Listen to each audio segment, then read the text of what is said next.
Kota Nabatiyeh di Lebanon terus dihantam serangan udara. Kali ini Israel menargetkan pusat industri.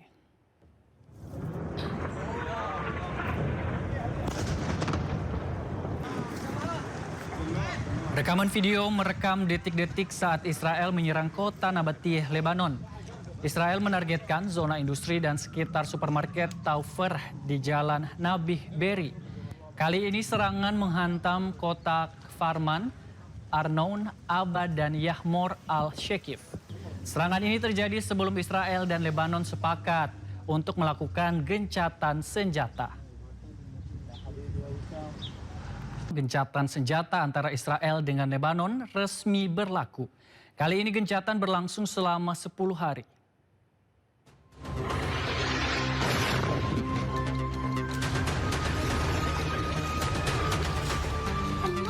Israel terus membombardir kota-kota di Lebanon. Kali ini serangan menghantam salah satu rumah di Ain Qanaah, Lebanon Selatan. Israel berdalih rumah ini adalah tempat penyimpanan senjata milik Hizbullah. Tak hanya itu, Israel juga mengklaim telah menyerang serentak 70 lokasi dalam 1 menit. Lagi-lagi Israel berdalih lokasi ini adalah milik Hizbullah. Tak lama setelah saling serang, Israel dan Lebanon sepakat untuk gencatan senjata. Kali ini gencatan senjata berlaku selama 10 hari. I think they will. I think it's going to be, actually it's very exciting because it's 48 years. We're going to be meeting with Bibi Netanyahu, as you know, and the president of Lebanon. And I had a great talk with both of them today. They're going to be having a ceasefire, and that'll include Hezbollah. And I think it could be number 10 for me. Sebelumnya negosiasi damai antara kedua negara sempat digelar pada 15 April lalu. Dalam perundingan yang digelar di Amerika Serikat, belum menghasilkan solusi. Akhirnya pertemuan dilanjutkan di Amerika Serikat dan kedua negara sepakat untuk gencatan senjata.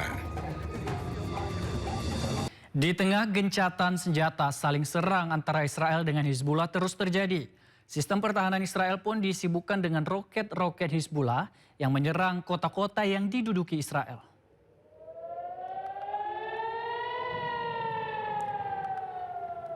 Roket-roket Hizbullah menghujani kota Naharia yang diduduki oleh Israel. Sirene pun terus berbunyi tanpa henti saat rudal memasuki langit kota Naharia. Sistem pertahanan milik Israel, Iron Dome, pun terus dikerahkan untuk mencegah rudal-rudal ini jatuh di kota Naharia.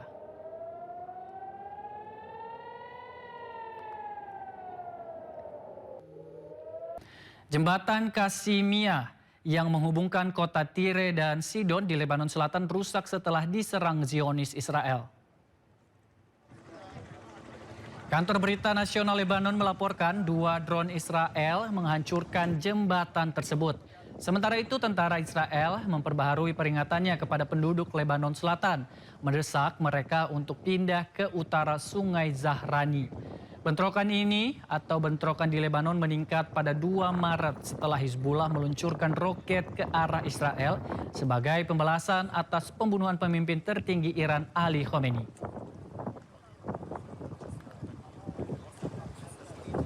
Petugas medis yang tengah bertugas di Maifodon, Lebanon Selatan jadi korban serangan drone Israel.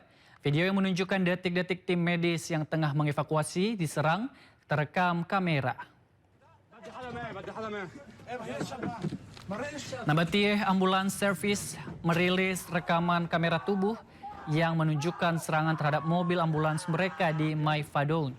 Rekaman video menunjukkan para medis yang tengah membantu rekan-rekan mereka yang terluka mendapat serangan ledakan, menghancurkan pintu kendaraan, dan membuat salah satu dari mereka berteriak ketakutan. Media Lebanon melaporkan bahwa serangan terbaru Israel menyebabkan 4 orang tim medis tewas di Maifodon. Bahkan Kementerian Kesehatan Lebanon mengutuk serangan terhadap tim medis. Serangan sebagai upaya mengganggu penyelamatan dan sebagai pelanggaran serius terhadap hukum humaniter internasional. Total 42 orang tim medis tewas sejak 2 Maret.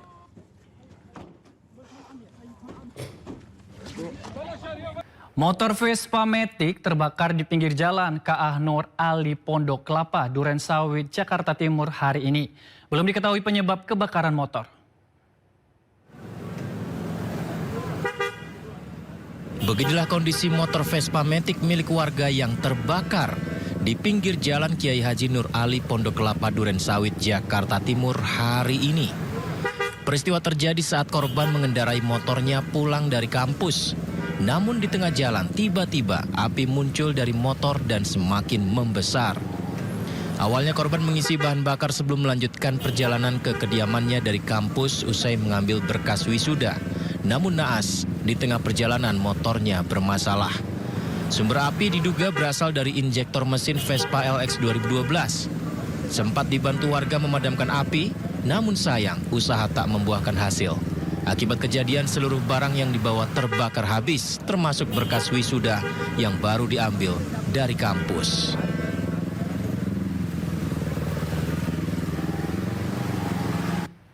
Tabrakan antar motor terjadi saat balap liar di kawasan pantai Ujung Genteng, Sukabumi. 1 orang meninggal dunia akibat peristiwa ini.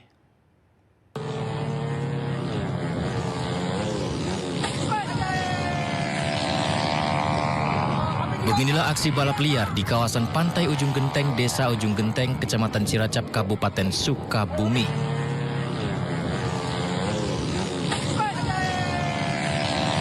Dua sepeda motor tabrakan adu banteng dan mengakibatkan 1 orang meninggal dunia di lokasi, sementara 1 orang lainnya mengalami luka berat. Kapolsek Ciracap AKP Taufik Hadian menjelaskan kecelakaan terjadi saat korban AG sedang uji coba kendaraan dan diduga aksi ini dalam kegiatan balap liar. Polisi mengingatkan warga untuk tidak melakukan aksi balap liar di area publik karena sangat beresiko dan berujung pada kecelakaan fatal. Pemirsa, proses evakuasi korban kecelakaan helikopter PK CFX di Kabupaten Sekadau, Kalimantan Barat akhirnya rampung dilakukan secara bertahap. Seluruh jenazah korban kini telah diberangkatkan ke Rumah Sakit Anton Surjarwo Bayangkara di Pontianak untuk penanganan lebih lanjut.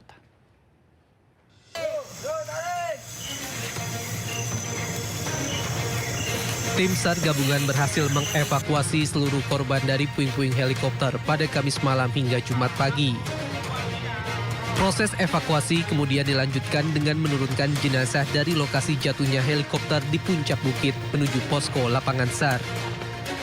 Tahapan ini baru selesai pada Jumat dini hari sekitar pukul 5 pagi. Helikopter Super Puma dari Lanut Supadio Pontianak dikerahkan untuk mendukung evakuasi udara. Selanjutnya seluruh jenazah diterbangkan menuju Rumah Sakit Anton Surjarwo Bayangkara di Pontianak untuk penanganan lebih lanjut. Di pukul 22.00 itu mengambil keputusan untuk melaksanakan packing korban langsung dibawa ke posko kita, posko SAR gabungan yang ada di sana. Selanjutnya sampai pukul 05.00 itu seluruh korban yang di packing itu dan penolong itu sudah sampai di posko. Nah, disinilah sempat kami melakukan koordinasi awal terkait dengan bagaimana langkah selanjutnya karena keluarga korban sudah menunggu di Pontianak.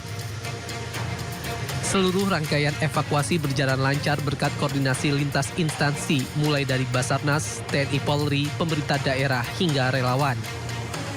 Dengan ditemukannya seluruh korban, maka operasi pencarian dan pertolongan resmi dinyatakan selesai dan ditutup. Dari Pontianak, Kalimantan Barat, Yuniardi, iNews melaporkan. Sebelumnya, tim gabungan berhasil menemukan titik jatuhnya helikopter PK CFX milik PT Matthew Air di kawasan perbukitan Kecamatan Nangataman, Kabupaten Sekadau, Kalimantan Barat. Lokasi penemuan berada di area hutan lebat dan medan terjal dekat titik koordinat terakhir saat helikopter hilang kontak dalam penerbangan dari Melawi menuju Kuburaya. Astaga, ini pilotnya. Kakinya udah tercabut. Tim gabungan akhirnya menemukan titik jatuhnya helikopter PKCFX milik PT Matthew Air di perbukitan Kecamatan Nangataman, Kabupaten Sekadau, Kalimantan Barat. Helikopter ini ditemukan pada Kamis malam di kawasan hutan lebat dan perbukitan terjal, tepat di sekitar titik koordinat terakhir saat pesawat hilang kontak dalam penerbangan dari Kabupaten Melawi menuju Kabupaten Kuburaya. Sulitnya akses menuju lokasi dengan jalur curam, licin, dan minim penerangan membuat tim gabungan memutuskan bertahan di lokasi sambil menunggu pagi hari untuk melanjutkan proses evakuasi. Kami sudah mendekati TKP. Ini kita berada di atas puncak. Untuk titik koordinat sudah ditemukan dan semuanya sudah dinyatakan meninggal. Hingga kini penyebab pasti kecelakaan belum dapat diketahui.